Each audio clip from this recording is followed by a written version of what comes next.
The car's coming round now for the final round, the 7th in the Tooheys Australian Drivers' Championship here at Eastern Creek. And this is the way they line up. Mark Scaife, the new CAMS Gold Star Australian champion drivers on pole. Simon Kane doing only his second race in this year's championship, who's handed over his title to Scaife, who's beside him. Then it's Mark Larkham and Mark McLaughlin bringing up the second row. Paul Morris and Tony Blanche. Morris hasn't shown the fire, but he's shown at a couple of previous rounds. And then Searle and Hocking. Further back in car 5 is Keith Carling, Brian Sampson, and then into the Formula 2s is George Parkinson, and in 21 Rob McCoy. This the race face of Mark Scaife, 24 years old. Young talent with all the opportunity. And for 12 laps, can somebody else head him for a while? And Kane has done it. Scaife's given away. He's gone in behind him. So Kane and then Larkham goes through too, but Scaife goes right round the outside of him and says, I want second at least. So Larkham, who dominated the first rounds, back to third. Keith Carling's on his outside in the yellow car 5. But Simon Kane leads. Come on, show some fire, Kane, and see if he can do it. And in fact, it's McLaughlin now up in front of Keith Carling. And that's not surprising. Carling, sports sedan driver, having his first drive in this single-seater. Then in car 4 is Brian Sampson. See how Simon Kane goes now. He's got the bit between his teeth. He's in the front, in the lead, and it is very difficult to pass these cars from behind around this circuit. If you lead on the first lap, you've got an excellent chance. We'll just see what fight. Looked like something running wide there. Yeah, it looked like Mark Scaife ran very wide. He survived. He's still on the circuit, but maybe just an optical illusion. He's 0.6 of a second behind. And he's on the first lap. That's a good lead. So we'll just see how he goes and whether he can keep it up, withstand the pressure. In past races, we've seen Paul Morris, Warwick Brooklyn, Mark Larkham lead Scaife convincingly. In fact, Larkham went on through to make it victory in round 1 down the straight, and he holds on to a 0.42 advantage. So Scaife between Corporate Hill and here has picked up 0.18 in a second, and that's a genuine gain. He's through. Ah, gee, Simon Kane's just learned something, hasn't he? That's a big hole to leave. I mean, you're just not watching your mirrors, you're not positioning your car. He just surrendered the lead very easily. Yeah, he gave it a... Oh! Gee, he would have taken them both out there. That was frightening, actually, if he'd gone on with that. We just see, obviously, he's woken himself up to the fact that, you know, he's racing against a very formidable opponent in Mark Scaife, and he's really, you have to have your wits about you. You can't give him half a gap. I think you're right, John. I think that Simon Kane might be saying, hang on a moment, he's moved up a gear or so in his head, and realising from the first race that Mark Scaife's a hard man to beat. It's 0.3 of a second between the two. And now the pressure's right back on Kane to do something about it. He's obviously got the speed, and it's a matter of he's able to put the laps together to get up alongside Scaife. I rather suspect, I'm not sure, I'm going to stop watch on it at the moment, but I think Scaife might have been pushed up into faster lap times than he'd been producing for a little while. Although the gap's gone out to 0.9 of a second. He was quick down the straight that time, and I bet he was quick through that bottom corner. Corner coming onto the straight, that's Scaife's going. He's very good at it. And off the start, Paul Morris there. Oh. Boy, oh boy, on the grass in the inside, the thing's come right round, so he's gone off the circuit backwards. He wasn't doing that at a flying lap speed. No, he's lucky. I'd say something's broken in the car if that happened. To go off at that particular speed. 24 years old Paul Morris, his race run. Oh, his race resumed. It might have been, oh, he's back on the circuit. Yeah, so Morris is running again, and he'll learn plenty about that sort of thing and recovery and keeping going. And he gets into the Benson and Hedges BMW team for next year, where he has a ride. And Scaife, yes, into the 24s, about a second faster than the previous race. bringing the average nearly to 168 kilometres an hour. And as an average speed, you're travelling very quickly if you're averaging more than 100 miles an hour. Boy, oh boy. Oh, incredibly quick around here. These cars do fly. It's a shame that the television does slow them down so much, because live they are very, very fast. 1.63 seconds the lead now. What less back for Larkham in third place. And Mark Larkham in the Peter Boylan Racing Ralt RT20 had the thing really hopping there. Skates put in 168 average. And Larkham's hanging on to them this time, which is the best run we've seen from Larkham since probably the first round. And if he keeps it up, you never know, he might be able to wear Simon down as well.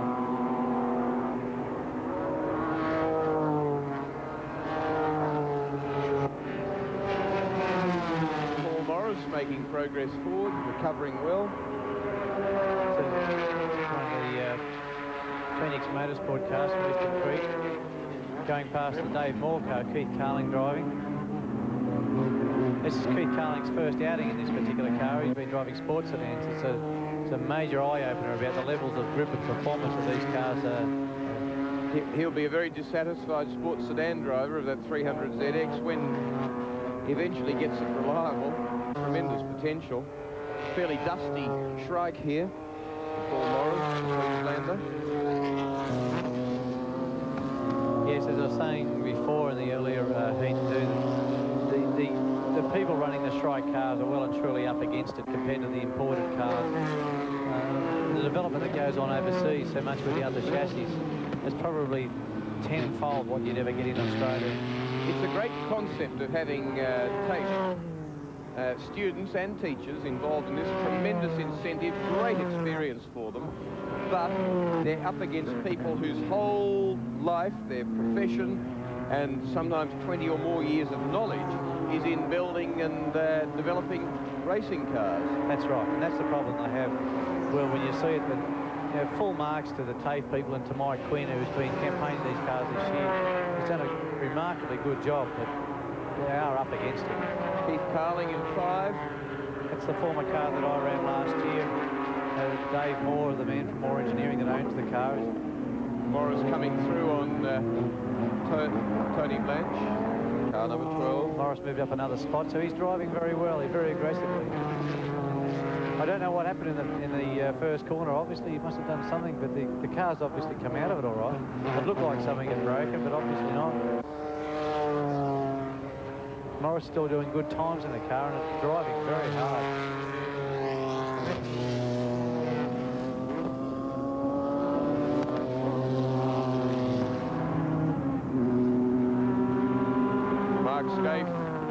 Moving ever onward. Car number 7 being dispatched, George Parkinson, the cheetah. It's in the Falco Big Question competition. And the confidence to take it right to the lip of the track, just raising the dust, but doing it very precisely, not hanging it right over in the dust. Mark Scaife. I understand the black flag for Tony Blanche is that he actually didn't make it to the grid. So.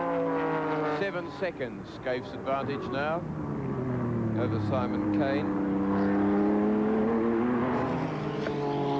And the black flag coming out again. Tony Blanche. Trying to get the message through to him. This is about the third lap he's had there.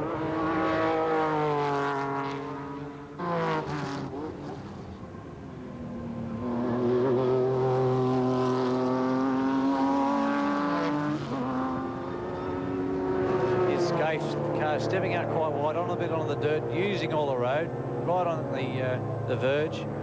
Nothing dramatic, but it just shows how hard he's driving the car.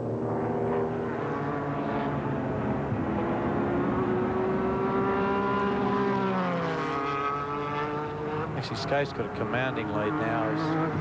He should be able to pull the revs back a bit, just look after the car a little bit more. 7 seconds. Margin and constantly just whipping up a little bit of dust. Barely on it, enough air drag there to pull the dust up anyway. And here's the gap. to Simon Kane from Scaife, second place. 8.46, nearly 8.5 seconds, and back to thirds, 2.95. So nobody able to do much about it. Mark Larkham can't get forward and onto Kane. Kane's only got half a lap to do it now. They're on their last lap. And I'd say he's settled for second place. There's no way he could look like getting anywhere near Scaife.